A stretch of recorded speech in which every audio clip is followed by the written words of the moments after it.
Welcome to Story Time with Big Ideas for Little Voices.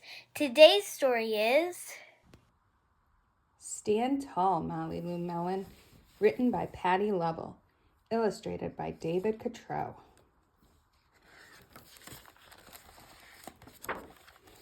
Molly Lou Melon stood just taller than her dog and was the shortest girl in the first grade. She didn't mind.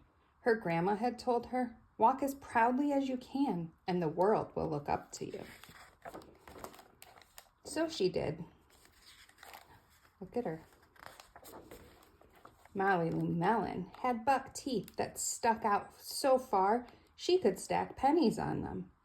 She didn't mind. Her grandma had told her, "Smile big, and the world will smile right alongside you." So she did.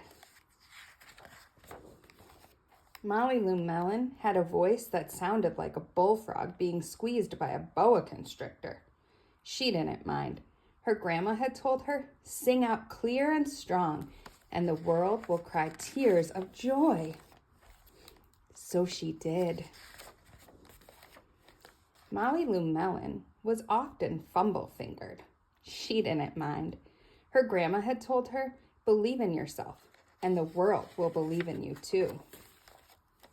So she did. Molly Lou Melon moved to a new town. She had to say goodbye to her grandma and all of her friends and start in a new school. On the first day of school, Ronald Durkin called her Shrimpo in gym class.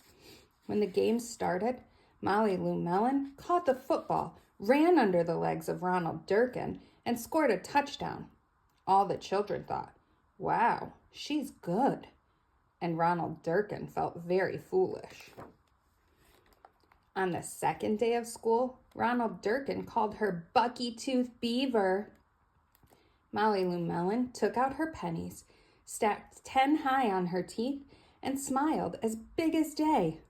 All the children smiled with glee, and Ronald Durkin felt very foolish. On the third day of school, Ronald Durkin said, "You sound like a sick duck. Honk, honk." Molly Lou Melon sang out a quack so clear and strong that it made Ronald Durkin somersault backwards, hit his head, and have to go to the nurse. All the children cried with joy to be free of Ronald Durkin for the rest of the afternoon, and Ronald Durkin felt very foolish.